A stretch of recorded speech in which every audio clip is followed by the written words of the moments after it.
Hi everyone, स्वागत है आपका मेरे यूट्यूब चैनल पे।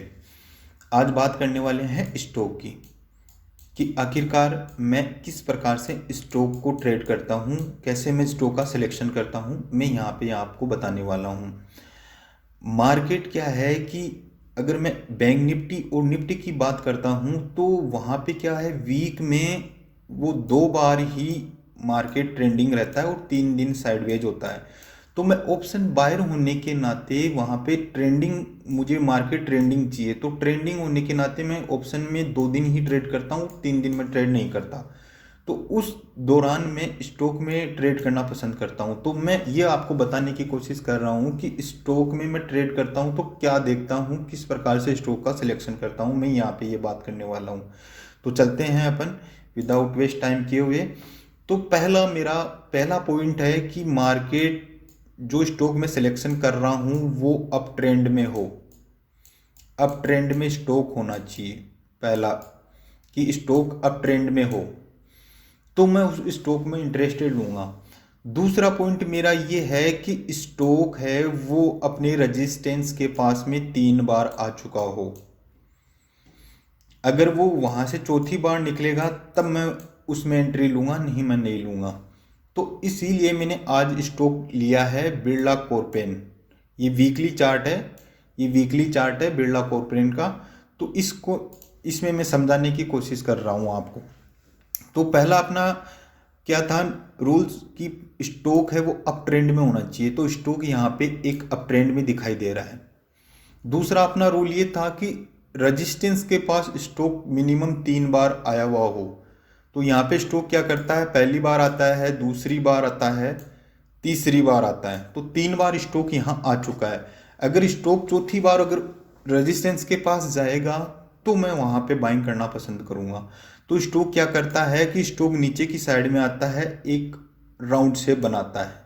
तो इस राउंड शेप में भी आपको क्या दिखाई दे रहा है, मैं आपको बताता हूँ कि स्टॉक हायर हाई बनाता हुआ जाता है। कि पहला लो है स्टॉक का, ये लगा, दूसरा ये लगा, तीसरा ये लगा, चौथा ये लगा और पांचवा ये लगा। तो यहाँ पे क्या कर रहा है कि स्टॉक अपने पीछे के लो को तोड़ नहीं रहा है, जो लो बना रहा है वो ऊपर ही बना रहा है। तो ये हायर हायर का पैटर्न फॉर्म कर रहा है। तो स्टॉक क्या करता है कि 3 बार यहाँ पे रेजिस्टेंस के पास में आने के बाद में चौथी बार जब ये यहाँ से ब्रेकआउट देता है विथ वॉल्यूम, तो मैं यहाँ पे एंट्री पसंद करूँगा यहाँ पे। तो यहाँ पे स्टॉक क्या करता है कि ब्रेकआउट देके यहाँ पे रेस्ट करता, ब्रेकआउट देने के बाद में स्टॉक यहीं पे क्लोजिंग करता है। करने के बाद में स्टॉक क्या करता है, तो इससे ये तो कंफर्म होता है कि यहाँ पे स्टॉक ने ब्रेकआउट दे दिया है। अगर मान लो कि अगर यहाँ से स्टॉक अगर फेलियर भी होता है तो मैं यहाँ पे अपना एसएल मेंटेन करके चलूँगा। तो मेरा एसएल है वो क्लोजिंग बेसिस पे, ये जो रेजिस्टेंस था इसका मैं अपना एसएल रखूँगा। तो मैं एसएल को प्रॉपरली फॉलो करता हूँ। अगर यहाँ मार्केट अगर मेरे एसएल के नीचे आएगा, जैसे मान लीजिए मैं यहाँ पे बाइंग करूँगा तो 1600 का मेरा एसएल रहेगा। जब यहाँ पे अगर मार्केट इसके नीचे क्लोजिंग देगा तो मैं यहाँ से एग्जिट कर लूँगा, नहीं मैं स्टॉक में बना रहूँगा। तो अब मैं बात करता हूँ कि स्टॉक में मैं टारगेट को किस तरह से देखूंगा। ऊपर है स्टॉक के पास कोई रेजिस्टेंस नहीं है, ऊपर जाने के लिए बहुत कुछ है स्टॉक के पास में, स्टॉक बहुत ऊपर तक जा सकता है। तो मैं स्टॉक में पहला टारगेट किस तरह से लेता हूँ, सेकंड टारगेट में किस तरह से डिसाइड करता हूँ, ये मैं बताता हूँ आपको। तो मैं क्या है यहाँ पे एक प्राइस टूल का इस्तेमाल करता हूँ कि जो ये राउंड बन रहा है इस राउंड का मैं अपना टारगेट रखता हूँ स्टॉक में। ये जो राउंड बना, ये जो राउंड बना है इस राउंड का मैं अपना टारगेट लेके चलता हूँ यहाँ से। जैसे मान लो कि मेरी बाइंग है वो यहाँ पे हुई है तो मैं फर्स्ट टारगेट मेरा इसका हाफ रखूँगा, जो ये रेंज बनी है इसका मैं हाफ रखूँगा। पहला टारगेट मेरा, पहला टारगेट है वो मेरा इस राउंड का हाफ रहेगा और दूसरा सेकंड टारगेट है वो मेरे इस राउंड का फुल रहेगा। तो पहला टारगेट मेरा यहाँ पे निकल के आएगा इसका करीबन 2000 के लगभग। तो स्टॉक है मैं इसको बाइंग करूँगा 1700 पे और टारगेट है वो मेरा रहेगा 2000 का। और ऊपर जब स्टॉक निकलेगा तो सेकंड टारगेट के लिए मैं यहाँ तक बैठा रहूँगा। तो मैं ये ओनली वीडियो आपको एक एजुकेशन पर्पज के लिए समझा रहा हूँ कि किस प्रकार से मैं स्टॉक को सिलेक्शन करता हूँ और किस हिसाब से।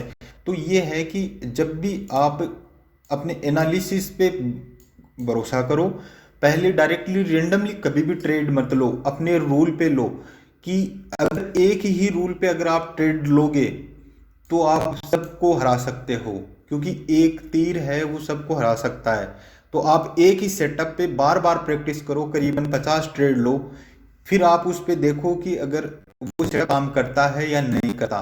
अगर आप रेंडमली मान लो कि आज मैंने आपको ये बताया कि स्टॉक है वो 3 बार यहाँ आना चाहिए, चौथी बार है, अगर मान लो वो फेल होता है तो आप दूसरे सेटअप की तरफ मत भागो, उस पे एक बार कम से कम 10-15 ट्रेड लो, उसके बाद में आप उस पे बिलीव करो। तो हमेशा एनालिसिस पे भरोसा करो, एक सेटअप को फॉलो करो, बार बार अलग अलग सेटअप पे आप मत जाओ। तो अपन मिलते हैं नेक्स्ट वीडियो में एक नए एनालिसिस के साथ और एक नए टेक्निकल के साथ। जय हिंद।